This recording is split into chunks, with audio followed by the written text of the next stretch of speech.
How to change the speed of the volumetric cloud in Unreal Engine 5. First, we click this one and measure engine contents check. And now I type volumetric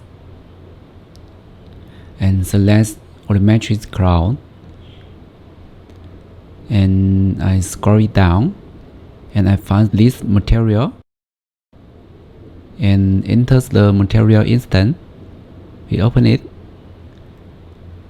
and now I find the layout wind control. We check,